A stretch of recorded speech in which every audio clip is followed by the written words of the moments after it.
पोषण है। किसका? पोषण। यानी क्लास 10 चैप्टर कितना है? चैप्टर 1 और फर्स्ट क्वेश्चन क्या है? पोषण। इसका जो है 100 पॉइंट हम नोट में दे दिए, अपना लिख लेना या वहीं से याद कर लेना है, सिर्फ समझाएंगे।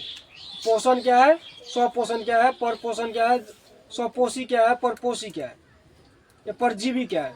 इसमें मतलब इस चैप्टर में जितना क्वेश्चन है बारीकी से एक एक करके समझाते हैं। तो पोषण में फर्स्ट क्वेश्चन जो आता है जैव प्रक्रम। क्या आता है?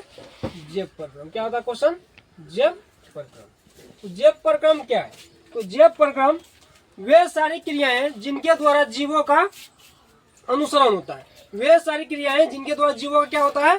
अनुसरण होता है, उसको क्या कहेंगे? जैव प्रक्रम कहेंगे। जैसे कौन सा अनुसरण होता है?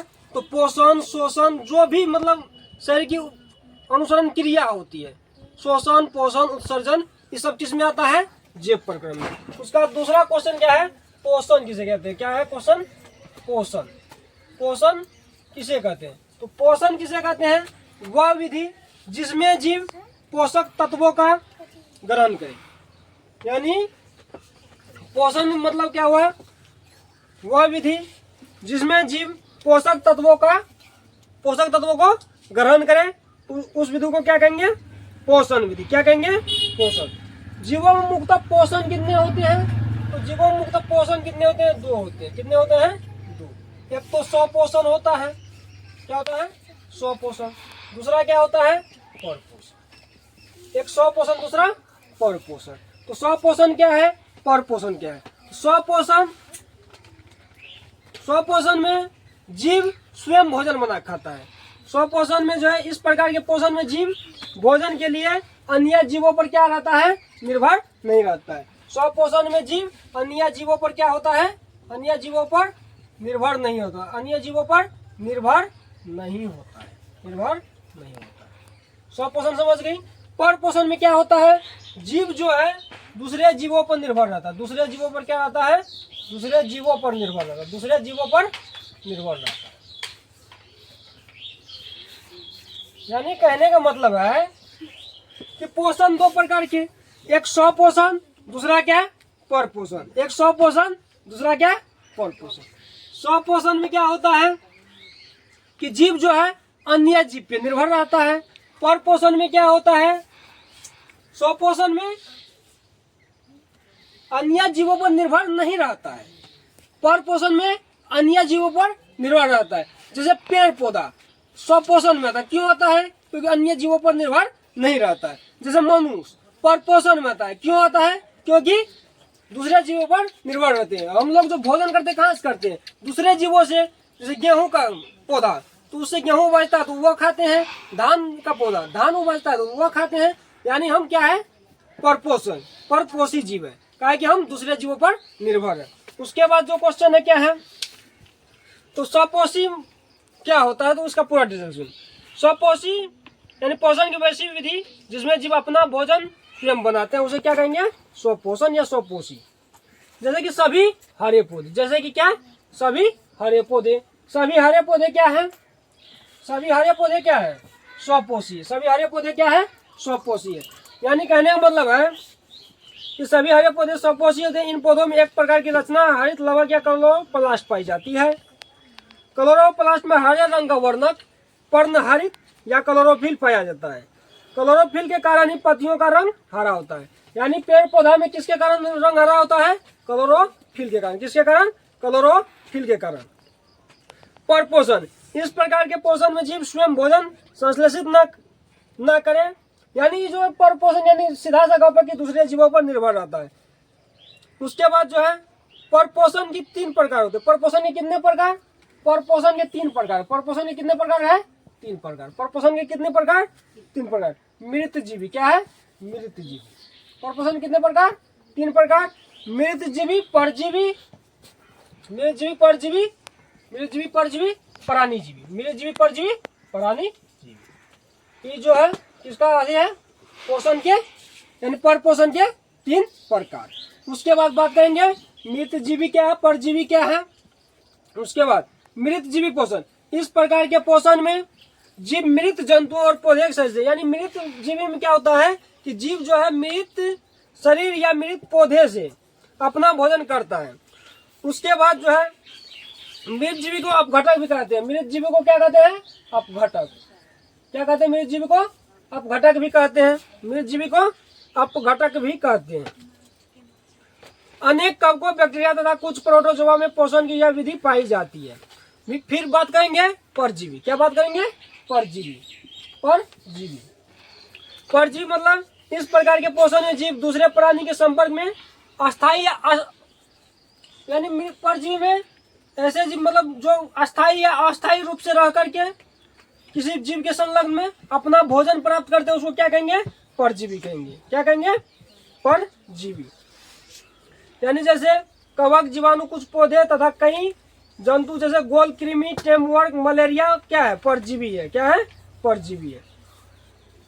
परजीवी परजीवों द्वारा ग्रहण भोजन सामान्यतः तरल रूप में होता है। परजीवी जो भोजन ग्रहण करते हैं किस रूप में करते हैं? तरल रूप में। परजीवी किस रूप में भोजन ग्रहण करते हैं? तरल रूप में। उसके बाद है प्राणी संपोषी, यानी वैसा पोषण, लास्ट हुआ प्राणी संपोषी। वैसा पोषण जिसमें प्राणी अपना भोजन ठोस या तरल के रूप में प्राप्त करता है। यानी प्राणी संपोषण में क्या होता है? ठोस या तरल के रूप में भोजन ग्रहण करता है। मृत जीवी में कैसा भोजन होता है? तरल के रूप में होता है। ये तीनों पार्ट समझ गई। अब जो है कुछ महत्वपूर्ण ज्ञान इसके बारे में जान लेंगे। महत्वपूर्ण ज्ञान नोट में होगा, आपने देख लेना। महत्वपूर्ण ज्ञान यानी कोशिकाएं सभी जीवों की रचनात्मक एवं क्या है? क्रियात्मक इकाई। कोशिका सभी जीवों की क्या है? क्रियात्मक एवं रचनात्मक इकाई है। कोशिका के समूह से उत्तकों, कोशिका के समूह से उत्तक, उत्तकों के समूह से अंग और अंगों के समूह से अंगतंत्र। विभिन्न अंगतंत्र मिलकर क्या जीव का निर्माण करते हैं। यानी कहने का मतलब है कि कोशिकाओं के समूह क्या बनते हैं, यानी एक पूरा जीव कैसे बनता है। तो एक पूरा जीव बनने के लिए पहले एक कोशिका बनता है और फिर कई कोशिका बनता है। कोशिकाओं के समूह क्या बनता है? उत्तक बनता है। कोशिकाओं के समूह क्या बनता है? उत्तक बनता है। कहीं उत्तकों के समूह से क्या बनता है? अंगतंत्र बनता है ना। कहीं उत्तकों के समूह से क्या बनता है? अंग बनता है। अंग तंत्रों के समूह से क्या निर्माण होता है? जीव का निर्माण होता है। अंग तंत्रों के समूह किसका निर्माण होता है? जीव का। उसके बाद आगे हम बात करते हैं प्रकाश संश्लेषण। प्रकाश संश्लेषण, प्रकाश संश्लेषण क्या है? प्रकाश संश्लेषण कैसे होता है? प्रकाश संश्लेषण से क्या फायदा है? सब बात करेंगे। तो बात करते हैं प्रकाश संश्लेषण क्या है।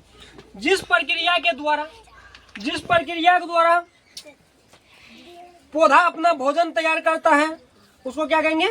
प्रकाश संश्लेषण। जैसे मान के चलिए एक पौधा है, ये पौधा है, ये पौधा है। यहाँ जो है फैल है, अपना चित्र छाप लेना। मान के चलिए पौधा है, तो प्रकाश संश्लेषण कैसे करेगा? तो पौधा के ऊपर में क्या रहता है? सूरज देवता रहता है। तो ये क्या करता है? पौधा इसमें जो पत्ती रहता है और उसमें जो क्लोरोफिल वर्णक उपस्थित रहता है, ये क्या करता है? यहाँ से भोजन का यानी प्रकाश खींचता है। और ये धरती में जो ये सिर जगल रहता है, सिर सार इधर से इधर इधर उधर, ये क्या करता है? धरती से खनिज लवण और जल लेता है। इससे ये क्या करता है? अपना भोजन ग्रहण करता है। उसके बाद हरे पौधे में प्रकाश संश्लेषण क्रिया करने की क्षमता होती है। कुछ पौधे जो प्रकाश संश्लेषण क्रिया नहीं कर पाते हैं, मृत जीवी या परजीवी होते हैं। यानी कुछ पौधा जो होता है वो जो है, कुछ पौधा जो होता है वो मृत जीवी या परजीवी होता है, वो प्रकाश संश्लेषण नहीं करता है। तो कुछ एक पौधा बताते हैं, जैसे अमर बेल, घटपर्णी। घटपर्णी के पौधा जो है ऐसे होता है, उसका पत्ता, घटपर्णी का पौधा ऐसे होता है। ये मुँह और ऐसे रहता है, इसका भी ऐसे रहता है। यानी कहने का मतलब है घटपर्णी का पौधा है। ये किसका पौधा है? घटपर्णी का। सिरो जगाते हैं, घटपर्णी का पौधा है। इसमें क्या होता है? कोई भी कीड़ा गया इस माध्यम से यहाँ घुसा, कोई भी कीड़ा गया इस माध्यम से यहाँ घुसा, तो जो घुसता है इसके अंदर जालनुमा संरचना होता है। कैसा संरचना? जालनुमा। ये जो वहीं पे उस कीड़ा को मार देता है। तो इसीलिए इसको क्या कहा जाता है? घट पर्णी, यानी दूसरे प्राणी को मारने वाला। तो इस जैसे पौधा में जो है प्रकाश संश्लेषण क्रिया नहीं होता है। उसके बाद कुछ पौधे जो प्रकाश संश्लेषण तो बता दिए हैं मृतजीवी या परजीवी होता है, जैसे गोबर का छत्ता मृतजीवी, अमरबेला पौधा परजीवी। प्रकाश संश्लेषण क्रिया के लिए 4 आवश्यक तत्व होता है, यानी प्रकाश संश्लेषण क्रिया जो पौधा में होता है कितने आवश्यक तत्व होते हैं? 4। कितने आवश्यक तत्व? 4। क्या सब होता है? एक तो सूर्य का प्रकाश होता है, दूसरा जो है पर्णहरित या क्लोरोफिल जो पत्ता में पाया जाता है वो होता है, तीसरा कार्बन डाइऑक्साइड जो वायुमंडल में फैला रहता है, चौथा H2O एवं खनिज लवण कहाँ से लिया जाता है? धरती से। ये इसका आवश्यक 4 तत्व है। उसके बाद प्रकाश संश्लेषण एक प्रकाशीय रासायनिक अभिक्रिया। कैसी क्रिया है? प्रकाश रासायनिक क्रिया है। प्रकाश संश्लेषण में विकिरण ऊर्जा को रासायनिक ऊर्जा में बदला जाता है। किस ऊर्जा को? विकिरण। यहाँ सूर्य क्या छोड़ता है? विकिरण ऊर्जा, और इसको किस ऊर्जा में कन्वर्ट करता है? रासायनिक ऊर्जा में। किस ऊर्जा में?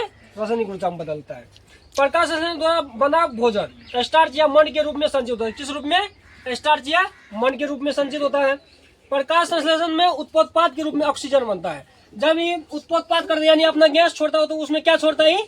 ऑक्सीजन छोड़ता है। ग्रहण क्या करता है पेड़ पौधा? Carbon dioxide. यानी प्रकाश संश्लेषण क्रिया द्वारा ही वायुमंडल में ऑक्सीजन का संतुलन क्या होता है? बना रहता है। प्रकाश संश्लेषण क्रिया शुरू से अंत तक क्लोरोप्लास्ट में ही होता है। यानी प्रकाश संश्लेषण क्रिया शुरू से अंत तक किसमें होता है? क्लोरोप्लास्ट में होता है। पत्तियों को प्रकाश संश्लेषी अंग एवं हरित लवकों को प्रकाश संश्लेषण अंगक कहा जाता है। प्रकाश संश्लेषण क्रिया के दौरान क्या मुक्त होते हैं? ऑक्सीजन मुक्त होते हैं। यानी जब प्रकाश संश्लेषण क्रिया हो तो क्या मुक्त होगा? ऑक्सीजन मुक्त होगा। पत्तियों की बाहरी त्वचा में रंध्र या स्टोमेटा पाया, यानी इसके क्या पाया जाता है? इसमें रंध्र या स्टोमेटा पाया जाता है। इन्हीं रंध्रों के द्वारा पत्तियों CO2 को ग्रहण करती है एवं CO2 को छोड़ती है। CO2 को, यानी इन्हीं रंध्रों द्वारा पत्तियां CO2 को ग्रहण करती है एवं ऑक्सीजन को छोड़ती है। किसको छोड़ती है? ऑक्सीजन को छोड़ती है। प्रकाश संश्लेषण प्रक्रिया में पौधों का रंग उतना महत्व नहीं रखता है, केवल उनकी पत्तियों में क्लोरोफिल होना चाहिए। क्लोरोफिल अणुओं को प्रकाश संश्लेषण इकाई कहते हैं। क्लोरोफिल अणुओं को क्या कहते हैं? प्रकाश संश्लेषण इकाई कहते हैं। प्रकाश संश्लेषण क्रिया 2 चरणों में होती है। प्रकाश संश्लेषण क्रिया कितने चरणों में? 2 चरणों। प्रकाश संश्लेषण क्रिया कितने चरणों में होती है? 2 चरणों में। कितने चरणों में? 2 चरणों में। प्रकाश संश्लेषण क्रिया कितने चरणों में? 2 चरण। पहला चरण प्रकाशीय अभिक्रिया, दूसरा चरण अप्रकाशीय अभिक्रिया। पहला चरण प्रकाशीय अभिक्रिया, दूसरा चरण अप्रकाशीय अभिक्रिया। अब बात करेंगे किसका? अमीबा का। किसका? अमीबा।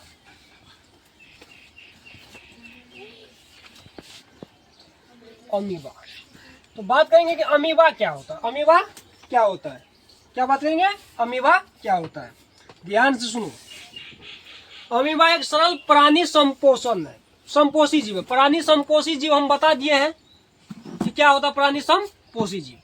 तो अमीबा भी एक प्रकार का प्राणी संपोषी जीव है। यह एक मृदु जलीय, एक कोशिकीय तथा अनिश्चित आकार का प्राणी है। इसका आकार कूटपादों के बनने और बिगड़ने के कारण बदलता रहता है। यह कूटपादों की मदद से ही भोजन ग्रहण करता है। किसके मदद से अमीबा भोजन ग्रहण करता है? तो कूटपाद की मदद से।